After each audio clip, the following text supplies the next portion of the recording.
Morning बच्चों, कैसे हैं आप सब। बच्चों, इस वीडियो में हम जानेंगे कि हमारा नंबर सिस्टम जो है वो क्या है और जो प्राकृतिक संख्याएं, पूर्ण संख्याएं, इंटीजर्स, ये सब क्या होती हैं। अक्सर हम कंफ्यूज हो जाते हैं कि किस में कौन कौन से नंबर आएंगे। तो इसके बारे में हम चलिए स्टार्ट करते हैं। सबसे पहले स्टार्ट करते हैं हमारे नंबर से। जैसे अगर कोई नंबर दिया हुआ है हमारा 2 और 3, ठीक है, ये हमारा कोई संख्या दी हुई है या नंबर दिया हुआ है। अब यहाँ पे 2 3 ये किससे बना हुआ है, इसकी बेसिक चीज़ें क्या है, ये 2 क्या है, 3 क्या है। तो ये हमारे क्या है, डिजिट्स हैं, यानी अंक हैं, ठीक है। ये भी डिजिट है और ये भी डिजिट है, यानी क्या है, ये अंक हैं।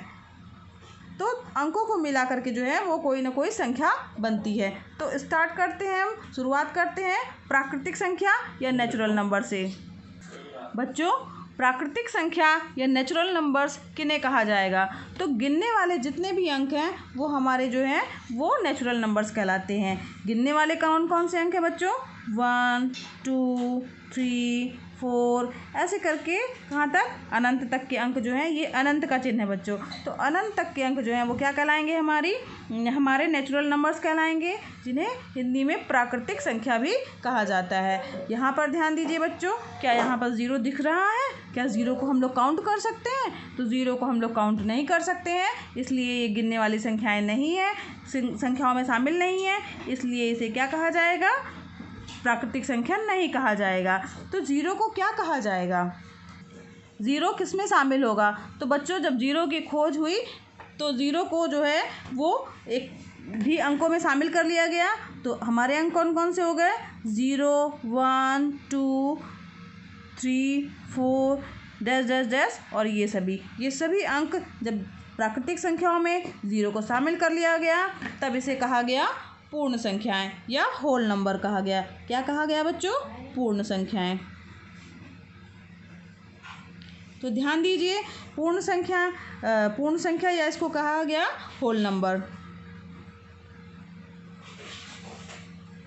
ठीक है। अब यहाँ पर कोई भी संख्या बनती है इन्हीं अंकों की सहायता से बनती है, इसके अलावा कोई भी अंक इस्तेमाल नहीं होते हैं। 0 1 2 3 4 5 6 7 8, ठीक है, और 9, ये इन्हीं अंकों की सहायता से कोई ना कोई संख्या जो है वो हमारी बनी होती है। तो यहाँ पर हमारे अंक जो हैं वो कंप्लीट हो गए।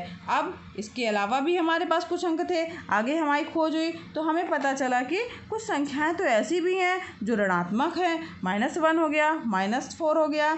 इस तरीके से ऋणात्मक चिन्ह वाली जो संख्याएँ थी, निगेटिव नंबर्स जो थे, उनको क्या कहा जाए फिर, तो उसके लिए जो है उसको भी शामिल किया गया और उनको नाम दिया गया पूर्णांक या इंटीजर्स कहा गया।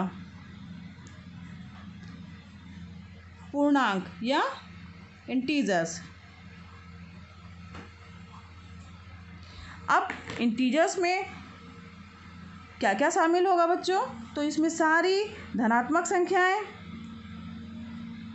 1 2 3 4 डैश डैश डैश 0 और सारी ऋणात्मक संख्याएं -1 -2 -3 डैश डैश डैश डैश अनंत तक।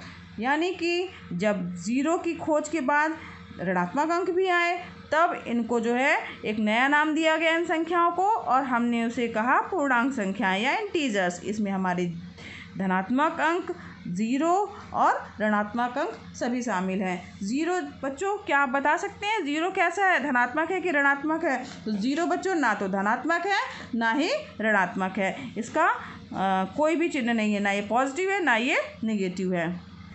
बच्चों, कुछ संख्याएं ऐसी भी आईं जो बटे के रूप की संख्याएं थीं। अब हम उनको किस में शामिल करें, ये बड़ी दुविधा हो गई, क्योंकि हमारे पास तो अंक थे, पूर्ण संख्याएं भी थीं, पूर्णांक संख्याएं भी थीं, लेकिन हमारे पास जो है वो बटे वाली संख्याएं नहीं थीं। तो इन बटे वाली संख्याएं जब आ गई तो इनको किस में शामिल किया जाए, इसके लिए हमने परमीय संख्या का नाम दिया। तो परमीय संख्याएं, इन्हें इंग्लिश में रेशनल नंबर कहा जाता है।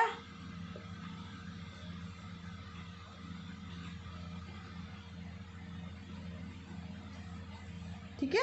अब अपरिमेय संख्या, इसकी क्या परिभाषा होगी? तो परिमेय संख्याएं ऐसी संख्याएं जो P/Q के रूप की संख्याएं थीं, उन्हें परिमेय संख्या कहा गया। लेकिन साथ ही साथ एक शर्त या एक कंडीशन क्या थी कि Q का मान जो है वो डज नॉट इक्वल टू 0 होना चाहिए, यानी Q का मान 0 नहीं होना चाहिए। P और Q क्या है बच्चों?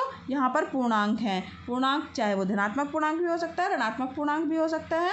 तो ऐसी संख्याएं जो हैं वो P/Q के रूप की संख्याएं जहाँ पर Q का मान 0 नहीं है, परिमेय संख्याएं कहलाती हैं या रैशनल नंबर्स कहा जाता है इन्हें। अब इसके बाद परिमेय संख्याएं के जो थी उसके अलावा भी कुछ संख्याएं आई, जैसे कि √2, √3, पाई, ये सब संख्याएं।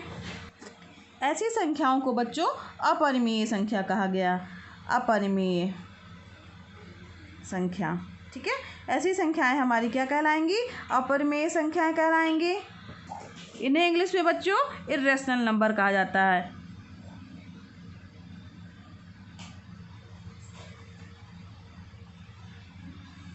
अब ये कैसी संख्याएं हुई?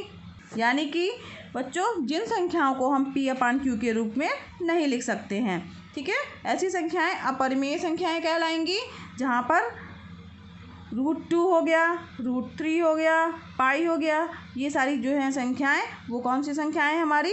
अपरिमेय संख्याएं हैं। बच्चों एक शब्द हमने और सुना होगा, वास्तविक संख्याएं। तो वास्तविक संख्याएं क्या हैं? या इसी को कहा जाता है रियल नंबर, ठीक है, रियल नंबर्स या वास्तविक संख्याएं। तो वास्तविक संख्याएं यानी समस्त जितनी P/Q के रूप की संख्याएं हैं और अपरिमेय संख्याएं यानी परिमेय संख्याएं और अपरिमेय संख्याएं जितनी भी हैं उन दोनों को मिला दिया जाए तो वो हमारी क्या कहलाएंगी? वास्तविक परिमेय संख्याएं प्लस अपरिमेय संख्याएं।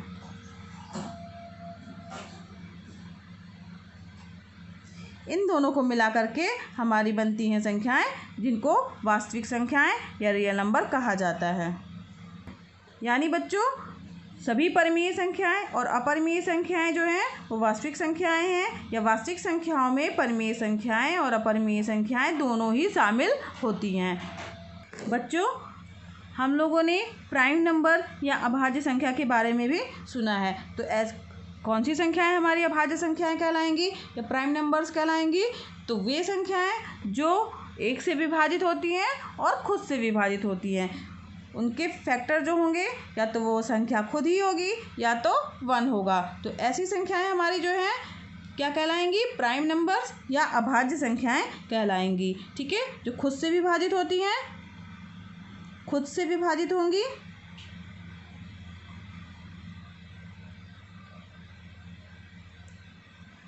या तो फिर 1 से, ठीक है। इसके लिए ये शर्त है। तो जैसे कि 2, 3, 5, 7, 9 बच्चों होगा कि नहीं होगा? 9 नहीं होगा क्योंकि 9 के फैक्टर और हो जाएंगे। 3 से ये विभाजित हो रहा है। 9 जो है जैसे 1 केवल 2 से विभाजित होगा और 1 से विभाजित होगा। 3 से विभाजित होगा और केवल 1 से विभाजित होगा। इसी तरह 5, 7, 9, 11 ये जो है ऐसी संख्याएं जो हैं वो क्या कहलाएंगी? Prime numbers कहलाएंगी। बच्चों यहाँ ध्यान दीजिए 1 प्राइम नंबर नहीं है, ठीक है। इसके अलावा बच्चों भाज्य संख्याओं के बारे में भी हम सुने हैं, या इस भाज्य संख्याओं का भी नाम हमारे सामने आता है कि भाज्य संख्याएं हैं ये। तो इसी को इंग्लिश में क्या कहा जाता है बच्चों? कंपोजिट नंबर्स कहा जाता है। कंपोजिट नंबर, ठीक है। कंपोजिट नंबर्स या भाज्य संख्याएं कौन सी हैं? जो प्राइम नंबर्स हैं उनका अपोजिट यानी अभाज्य संख्याओं का अपोजिट जो है वो होगा। यानी क्या तात्पर्य हुआ कि खुद से विभाजित तो होती हैं, 1 से विभाजित होती हैं, इसके अलावा चूँकि प्राइम नंबर किसी और से विभाजित नहीं होता था तो भाज्य संख्याएं क्या होंगी? 1 और खुद के अलावा भी किसी अन्य संख्या से विभाजित होंगी। यानी उनका जो फैक्टर किया जाएगा तो उसमें 1 और वह संख्या उसके अलावा भी उसके और फैक्टर होंगे। तो ऐसी संख्याओं को क्या कहा जाएगा? भाज्य संख्याएं कहा जाएगा। जैसे कि 4, 6, 8 ये सब हमारी कौन सी संख्याएं हैं? भाज्य संख्याएं हैं। उदाहरण के लिए मान लीजिए 4 लेते हैं हम, तो 4 जो है वो 2 से भी विभाजित है, 4 से भी विभाजित है और 1 से भी विभाजित है। ठीक है बच्चों, तो ये आपको समझ में आ गया होगा कि नंबर सिस्टम में कौन कौन सी चीज़ें होती हैं और जो दी हुई संख्याएं हैं, प्राकृतिक संख्या, पूर्ण संख्या यानी होल नंबर्स, इंटीजर्स क्या हैं, प्राइम नंबर्स क्या हैं, कंपोजिट नंबर्स यानी भाज्य संख्याएं, परिमेय संख्याएं, अपरिमेय संख्याएं और वास्तविक संख्याएं। इन सभी संख्याओं के बारे में हमने अच्छे से जाना कि ये संख्याएं क्या होती हैं और इनमें क्या अंतर है। तो बच्चों, आज के वीडियो में आपको समझ में ही आ गया होगा कि नंबर सिस्टम हमारा क्या है और ये संख्याएं क्या कहलाती हैं और इनमें कौन कौन से नंबर शामिल होते हैं। बच्चों, आपको मेरा ये वीडियो पसंद आया हो तो प्लीज़ लाइक कीजिए, सब्सक्राइब कीजिए और शेयर भी कीजिए। साथ ही साथ बेल आइकन दबा दीजिएगा ताकि मेरे नए वीडियो आपको मिलते रहें। धन्यवाद।